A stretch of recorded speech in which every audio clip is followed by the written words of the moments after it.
हाय median Verma, स्वागत है मेरे channel biology by Verma sir में। आज के वीडियो में हम लोग जानेंगे टिश्यू सिस्टम के बारे में। तो पहले जो सिलेबस था उसमें टिश्यू भी पढ़ना था, प्लांट टिश्यू, और उसके बाद टिश्यू सिस्टम पढ़ना था। लेकिन अब एनसीईआरटी में से टिश्यू को हटा दिया गया, यानी सिलेबस में से टिश्यू को और सेकेंडरी ग्रोथ को हटा दिया गया है। तो हम लोग सीधे आ जाते हैं टिश्यू सिस्टम पर। लेकिन एक बार बेसिकली बता दें कि टिश्यू जो है प्लांट में, प्लांट टिश्यू जो है वो दो प्रकार के होते हैं, मेरिस्टेमेटिक टिश्यू और परमानेंट टिश्यू। मेरिस्टेमेटिक टिश्यू वैसा टिश्यू है जिसमें पावर ऑफ डिवीजन होता है, और ये रीजन के आधार पर तीन तरह का होता है: एपिकल मेरिस्टेम, लैटरल मेरिस्टेम और इंटरकैलरी मेरिस्टेम। परमानेंट टिश्यू वैसा टिश्यू है जिसमें पावर ऑफ डिवीजन समाप्त हो चुका है, यानी पावर ऑफ डिवीजन नहीं है। ये दो तरह का होता है, सिंपल परमानेंट टिश्यू और कॉम्प्लेक्स परमानेंट टिश्यू। और सिंपल परमानेंट टिश्यू जो है वो तीन प्रकार का होता है: पैरेन्काइमा, कोलेनकाइमा, स्क्लेरेन्काइमा। और कॉम्प्लेक्स परमानेंट टिश्यू जो है दो तरह का होता है, जाइलम और फ्लोएम, जो मिलकर वैस्कुलर बंडल बनाता है। तो इस वीडियो में हम लोग बेसिकली जानेंगे टिश्यू सिस्टम के बारे में। तो टिश्यू सिस्टम क्या है? तो पौधे के जो डिफरेंट पार्ट्स हैं, रूट है, स्टेम है, लीफ है, इसमें ये जो डिफरेंट तरह का टिश्यू हम बताए, ये टिश्यू का स्ट्रक्चर कैसा है, इसका लोकेशन कहाँ है, यानी पौधे में ये सब टिश्यू कहाँ पाए जाते हैं, इनका बनावट कैसा है और ये क्या काम करते हैं, इसके आधार पर जो है पूरे टिश्यूज को जो है, यानी प्लांट में जो है टिश्यू का एक सिस्टम है जिसको हम लोग एक तंत्र बनाता है, एक सिस्टम बनाता है जिसको हम लोग टिश्यू सिस्टम या उत्तक तंत्र कहते हैं। हिंदी में कहेंगे उत्तक तंत्र। तो ये हमारा टिश्यू सिस्टम जो है तीन भागों में बटा हुआ है। कौन कौन सा? जो आउटर मोस्ट कवरिंग बनाता है उसको हम लोग कहते हैं एपिडर्मल टिश्यू सिस्टम, बाह्य त्वचीय उत्तक तंत्र। उसके बाद जो वैस्कुलर बंडल को छोड़कर और एपिडर्मिस को छोड़कर जो भाग बच जाता है सब बनाता है ग्राउंड और फंडामेंटल टिश्यू सिस्टम। इसको ग्राउंड टिश्यू सिस्टम कहिए, यानी भरण उत्तक वाला उत्तक तंत्र, या फिर इसको फंडामेंटल टिश्यू सिस्टम या मौलिक उत्तक तंत्र भी कहते हैं। और तीसरा हो गया हमारा वैस्कुलर और कंडक्टिंग टिश्यू सिस्टम, यानी संवहन या संवहन करने वाला उत्तक तंत्र।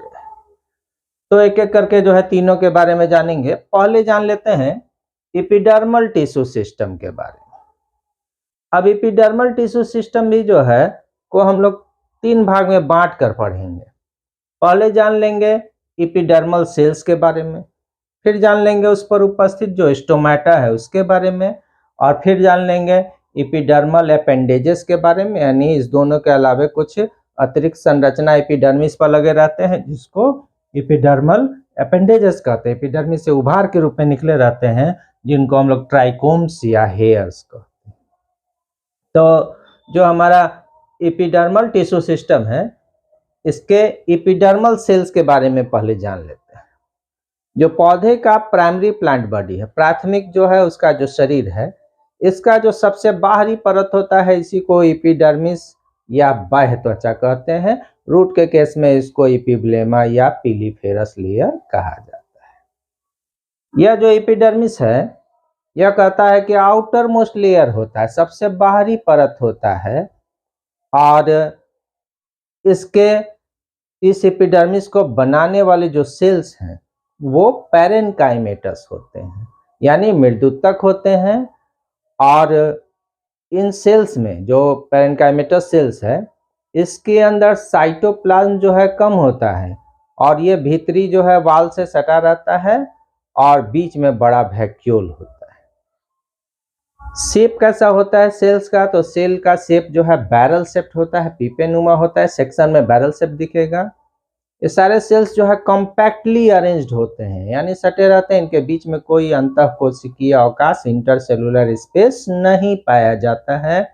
और नंबर ऑफ लेयर यूजुअली 1, यानी परतों की संख्या सामान्यतः एक ही होती है। अब ये जो एपिडर्मल सेल्स हैं इसके बाहरी सतह पर क्यूटिकल पाया जाता है। क्यूटिकल क्या है? मोटा वैक्सी लेयर है जो इसके बाहरी सतह पर पाया जाता है, रूट के केस में क्यूटिकल नहीं होता क्योंकि रूट को पानी एब्जॉर्ब करना है। स्टेम और लीफ के एपिडर्मिस के बाहर मोटा क्यूटिकल पाया जाता है जो वाटर लॉस से बचाता है, यानी शरीर से पानी निकलने से रोकता है। तो क्यूटिकल वैक्सी लेयर है जो स्टेम और लीफ के एपिडर्मिस के बाहर पाया जाता है। रूट में क्यूटिकल नहीं पाया जाता है। तो ये हम लोग जाने किसके बारे में, एपिडर्मल सेल्स के बारे में। अब जान लेते हैं एपिडर्मिस पर उपस्थित स्टोमेटा के बारे में।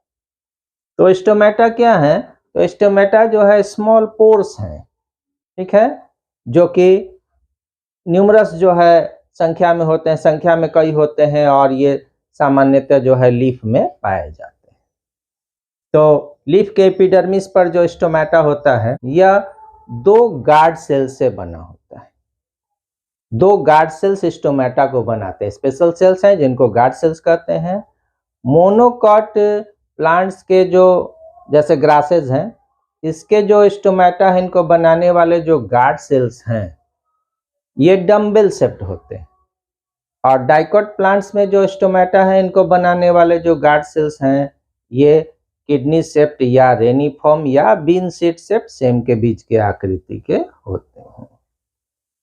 जो गार्ड सेल्स हैं इनमें क्लोरोप्लास्ट पाया जाता है, यानी इसमें प्रकाश संश्लेषण की क्षमता होती है।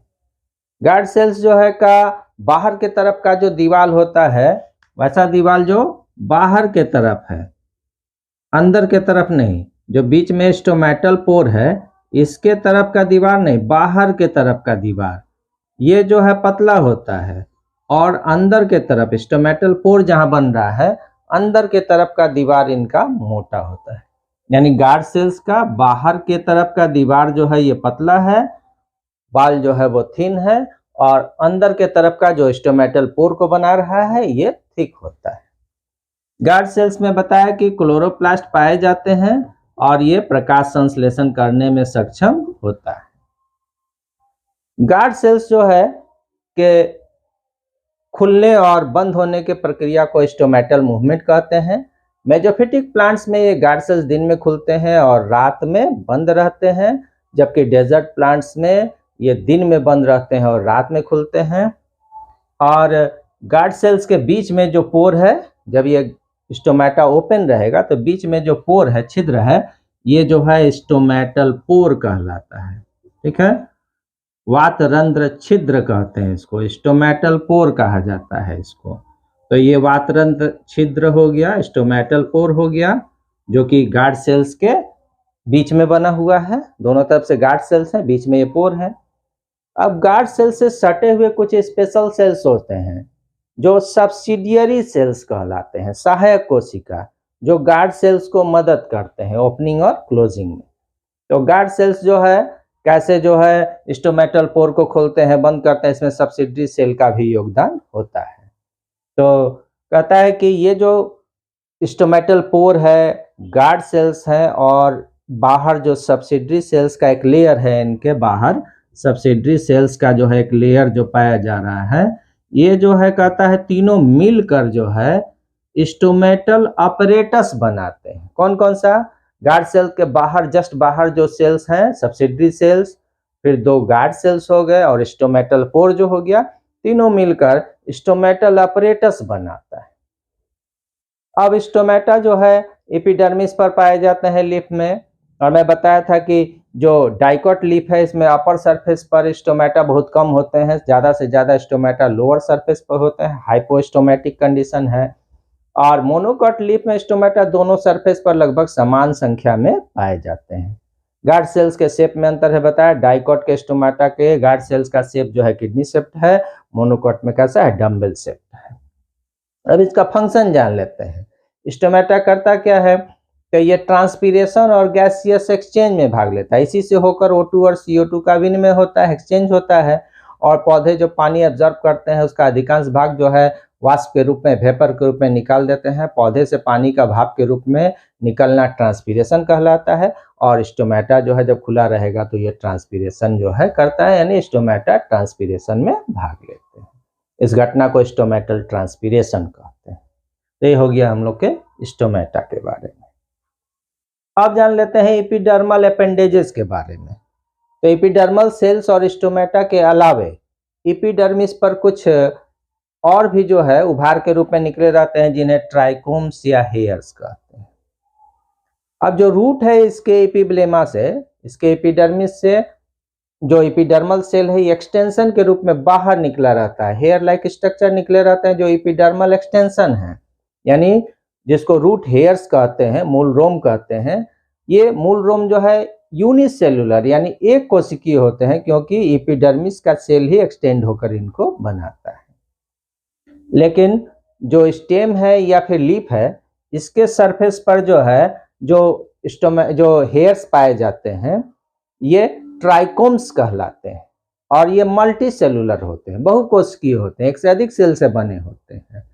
ये ट्राइकोम्स जो है ये स्ट्रेट सिंग हो सकते हैं या फिर ब्रांच्ड भी हो सकते हैं, या सॉफ्ट और स्टिफ यानी मुलायम या कड़े भी हो सकते हैं। और ये जो ट्राइकोम्स हैं ये ट्रांसपीरेशन को कम करते हैं, वाटर लॉस को कम करते हैं, जबकि रूट हेयर जो है वो मिट्टी से, सॉइल से वाटर को एब्जॉर्ब करने में मदद करता है, नहीं भाग लेता है। तो ये हमारा हो गया किसके बारे में, एपिडर्मल सेल्स के बारे में, स्टोमेटा के बारे में, एपिडर्मल अपेंडेजेस यानी ट्राइकोम्स और हेयर्स के बारे में, यानी पूरा जो एपिडर्मल टिश्यू सिस्टम है हम लोग देख लिए। अब हम लोग चलेंगे, अगला जो हम लोग का है वो ग्राउंड और फंडामेंटल टिश्यू सिस्टम। अब जान लेते हैं ग्राउंड और फंडामेंटल टिश्यू सिस्टम के बारे में। तो एपिडर्मिस जो है एपिडर्मल टिश्यू सिस्टम, यानी एपिडर्मिस और स्टोमेटा, एपिडर्मल अपेंडेजेस को छोड़कर, और वैस्कुलर टिश्यू यानी जाइलम फ्लोएम को छोड़ दें, ठीक है, वैस्कुलर जो है टिश्यू सिस्टम को छोड़ दें, तो इसके बाद जो बच जाता है सबको हम लोग एक साथ ग्राउंड टिश्यू कहते हैं, और इनका सिस्टम ग्राउंड टिश्यू सिस्टम कहलाता है।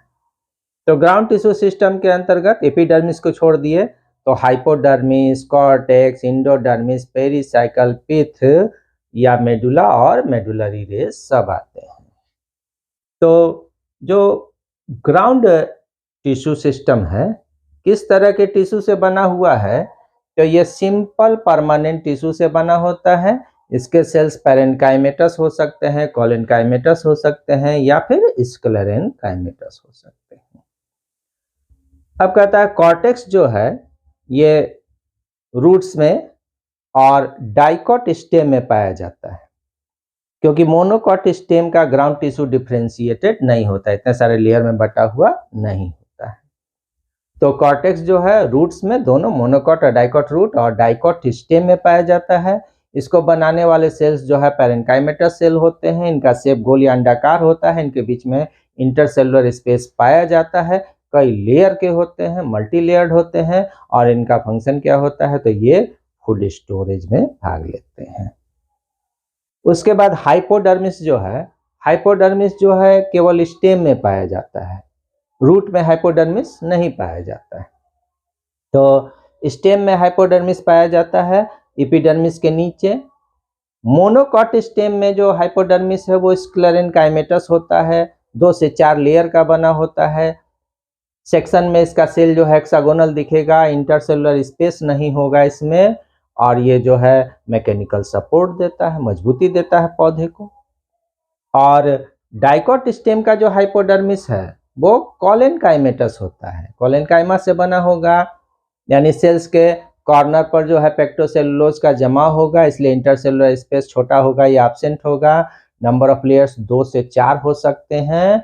और उसके बाद जो है कहता है कि सेल का शेप जो है इलिप्टिकल होता है, और ये भी जो है मैकेनिकल सपोर्ट देता है या यांत्रिक सहारा देता है, मजबूती देता है स्टेम को। तो हम लोग देख लिए कि हाइपोडर्मिस स्टेम में है, रूट में नहीं। अब आ जाएंगे इंडोडर्मिस में। तो कॉर्टेक्स जो है का लेयर जहां खत्म होता है उसके बाद जो है इंडोडर्मिस का लेयर चालू होता है। ये जनरली एक लेयर का होता है। सेल इसका पैरेन्काइमेटस होता है, यानी मृदुतक से बना होता है। शेप ऑफ सेल जो है वो बैरल शेप्ड होता है, पीपेनुमा होता है, और इंटरसेलुलर स्पेस नहीं पाया जाता है। रूट्स में जो है इनका जो भीतरी और साइड वाला जो दीवार है मोटा होता है, जिसको कैस्पेरियन पट्टी कहते हैं। और प्रोटोजाइलम के सामने वाले सेल का इनर वॉल जो है थिन होता है, इसको पैसेज सेल कहते हैं। पैसेज सेल जो है पानी को एक्स्ट्रा स्टीलर से स्टीलर रीजन में जाने में मदद करता है, यानी रास्ता देता है। और स्टेम में मोनोकॉट में तो बटा हुआ है ही नहीं, डिफ्रेंशिएटेड नहीं है ग्राउंड टिश्यू। डाइकॉट स्टेम में जो एंडोडर्मिस है ये भी जो है पैरेन्काइमेटस है, बैरल शेप सेल से बना है, सिंगल लेयर का है, लेकिन सर्कुलर नहीं है। कैसा होगा? वेव ही होता है, वेव जैसा होता है। अब आ जाएंगे पेरिसाइकिल के बारे में। तो पेरिसाइकिल जो है रूट के केस में भी है और डाइकॉट स्टेम में भी है, लेकिन रूट और स्टेम के पेरिसाइकिल में अंतर है। रूट में पेरिसाइकिल एंडोडर्मिस के नीचे सिंगल लेयर का बना हुआ है, पैरेन्काइमेटस सेल है, shape of cells barrel shaped है, लेकिन सेल वॉल इनका थिक होता है, मोटा होता है, इंटरसेलुलर स्पेस नहीं है। और ये लेटरल जो है रूट्स को जो है ये जन्म देते हैं, यहीं से लेटरल रूट्स जो है उत्पन्न होते हैं। डाइकॉट स्टेम में जो पेरिसाइकिल है वो थिक वेस्कुलर बंडल के ऊपर कैप के तरह रहता है, डिसकंटिन्यूअस होता है, मल्टी लेयर्ड होता है। और स्क्लेरेनकाइमेटस जो है सेल से बना होता है। सेक्शन में सेल जो हेक्सागोनल देखते हैं, इंटरसेलुलर स्पेस इसमें नहीं पाया जाता है। तो ये पेरिसाइकिल जो है जहाँ वेस्कुलर बंडल है उसके ऊपर पाए जाते हैं, कैप के तरह रहते हैं, इसको बंडल कैप भी कहा जाता है या हार्ड बास्ट भी कहीं कहीं कहते हैं इसको। तो ये हो गया डाइकॉट स्टेम का पेरिसाइकिल। तो रूट और स्टेम के पेरिसाइकिल में देख रहे हैं कि अंतर है। और पिथ या मेडुला जो है रूट है, इसमें भी सेंटर में जो पैरेन्काइमेटस सेल होता है गोल या अंडाकार होगा, उसके बीच में थोड़ा इंटरसेलुलर स्पेस होता है, भोजन को स्टोर करता है, ये पिथ या मेडुला है। और स्टेम के केस में भी जो है सेंटर में जो सेल है वो क्या है? पिथ या मेडुला है। टाइप ऑफ सेल पैरेन्काइमेटस है। उसके बाद शेप ऑफ सेल गोल या अंडाकार होता है, इंटरसेलुलर स्पेस होता है, इनका काम भोजन को स्टोर करना होता है। तो ये हो गया। लेकिन मोनोकॉट और डाइकॉट रूट में देखें तो मोनोकॉट रूट जो है इसमें पिथ जो है वेल डेवलप्ड होता है, डाइकॉट रूट में पिथ या तो एब्सेंट होता है या इल डेवलप्ड होता है, बहुत कम विकसित होता है। ये हो गया पिथ या मेडुला के बारे में। और जब हम लोग स्टेम को देखेंगे डाइकॉट स्टेम में, मोनोकॉट में तो ये सब डिफ्रेंशिएटेड नहीं है, सबको एक जैसा सेल है, सबको ग्राउंड टिश्यू कर रहे हैं। तो डाइकॉट स्टेम में मेडुला से जो है वेस्कुलर बंडल, दो वेस्कुलर बंडल के बीच में जो सेल जो है लगेगा कि रेस की तरह निकल कर गया हुआ है, उसको मेडुलरी रेस कहते हैं। ये भी सेल पैरेन्काइमेटस है, गोल या अंडाकार होगा, इंटरसेलुलर स्पेस होगा और ये पदार्थ का रेडियल कंडक्शन करते हैं, ठीक है, त्रिज्यायी रूप से पदार्थों का संवहन करते हैं। ये हो गया मेडुलरी रेस। अब मोनोकॉट स्टेम में ग्राउंड टिश्यू जो है डिफ्रेंशिएटेड नहीं, इतने सारे लेयर में बटा हुआ नहीं है, सारे सेल्स एक जैसे हैं, गोल या अंडाकार है, इंटरसेलुलर स्पेस है, भोजन को स्टोर करता है और इसी में इसका वेस्कुलर बंडल बिखरा रहता है। तो मोनोकॉट स्टेम में ग्राउंड टिश्यू अनडिफ्रेंशिएटेड होता है। फिर हम लोग जान गए किसके बारे में? ग्राउंड टिश्यू और फंडामेंटल टिश्यू सिस्टम के बारे में। रूट का देखें, स्टेम का देखें। लीफ में जो है जो दोनों एपिडर्मिस है इसके बीच का हिस्सा जो है मेजोफिल कहलाता है, यही इसका ग्राउंड टिश्यू है। डाइकॉट लीफ में ये दो भाग में बटा हुआ है, पैलिसेड टिश्यू और स्पॉन्जी पैरेन्काइमा में, जबकि मोनोकॉट लीफ में सब सेल्स एक जैसे होते हैं, इसको स्पॉन्जी पैरेन्काइमा कहते हैं, यानी सेल्स के बीच में इंटरसेलुलर स्पेस बहुत ज़्यादा होता है। और ये जो है क्लोरोफिल इसमें पाया जाता है, क्लोरेनकाइमेटस होते हैं, यानी क्लोरेनकाइमा भी इनको कह सकते हैं, और यही जो है प्रकाश संश्लेषण के द्वारा भोजन को बनाते हैं। डाइकॉट स्टेम में अपर एपिडर्मिस के नीचे जो है लंबे कोशिकाओं का जो है दो लेयर पाया जाता है, जिसको पैलिसेड टिश्यू कहते हैं। इनके बीच में इंटरसेलुलर स्पेस नहीं होता है, इलोंगेटेड सेल्स होते हैं, साइड बाय साइड सटे हुए रहते हैं, इनमें भी क्लोरोफिल पाया जाता है, ये भी प्रकाश संश्लेषण में भाग लेते हैं। और स्पॉन्जी पैरेन्काइमा के सेल्स की तुलना में पैरेन्काइमेट जो पैलिसेड टिश्यू का जो सेल है इसमें क्लोरोप्लास्ट की संख्या जो है अधिक होती है। तो ये हो गया लीफ का मेजोफिल, जो लीफ का जो है ग्राउंड टिश्यू बनाता है। अब जान लेते हैं तीसरा यानी वेस्कुलर और कंडक्टिंग टिश्यू सिस्टम के बारे में। तो रूट, स्टेम और लीफ में जो वेस्कुलर बंडल पाए जाते हैं वो सब एक साथ मिलकर वेस्कुलर या कंडक्टिंग टिश्यू सिस्टम बनाते हैं। तो वेस्कुलर जो है या कंडक्टिंग टिश्यू के अंतर्गत जाइलम एवं फ्लोएम आते हैं। जाइलम एवं फ्लोएम को एक साथ वेस्कुलर बंडल या वेस्कुलर टिश्यू कहते हैं। अब एक एक करके देख लेंगे, रूट में कैसा है, स्टेम में कैसा है और लीफ में कैसा है। रूट के केस में जो है वेस्कुलर बंडल जो है रेडियल होते हैं, यानी जाइलम और फ्लोएम अल्टरनेटली अलग अलग रेडियस पर सजे रहते हैं। ऐसे जो है वेस्कुलर बंडल को रेडियल कहा जाता है। इनमें जाइलम एक्सार्च होता है, यानी प्रोटोजाइलम जो है वो बाहर की ओर, परिधि की ओर टुवर्ड्स पेरीफेरी, और मेटाजाइलम टुवर्ड्स सेंटर यानी केंद्र की ओर होता है। और समझ गए कि रेडियल क्यों है, क्योंकि अलग अलग रेडियस पर अल्टरनेटली जाइलम और फ्लोएम सजे रहते हैं। स्टेम के केस में वैस्कुलर बंडल जो है वो कंजवाइंट, कोलेट्रल और बाइकोलेट्रल एंड ओपन और क्लोज टाइप होता है, और किसी किसी पौधे में कंसेंट्रिक भी होता है। तो कंजवाइंट वैस्कुलर बंडल किसको कहते हैं? जब वैस्कुलर बंडल जो है एक ही बंडल में, वैस्कुलर बंडल में जाइलम भी है, फ्लोएम भी है, दोनों एक ही रेडियस पर लगा हुआ है, तो इसको कहेंगे कि ये कैसा है? कंजवाइंट है। और उसके बाद कोलेट्रल अगल बगल में है, इसलिए कोलेट्रल है, एक ही रेडियस पर है, एक ही बंडल में है, कंजवाइंट है। और उसके बाद जो है कहता है कि इसमें जो है किसी किसी में जो है ये बीच में जो है जाइलम होगा, इसके दोनों तरफ जो है कैम्बियम होगा, उसके दोनों तरफ फ्लोएम होगा, तो इसको जो है हम लोग बाइकोलेट्रल कहते हैं। और कोलेट्रल जो है दो तरह का होता है, ओपन और क्लोज्ड। अगर फ्लोएम और जाइलम के बीच में कैम्बियम है तो कहेंगे ये ओपन टाइप है, और फ्लोएम और जाइलम के बीच में कैम्बियम नहीं है तो कहेंगे ये क्लोज्ड टाइप है।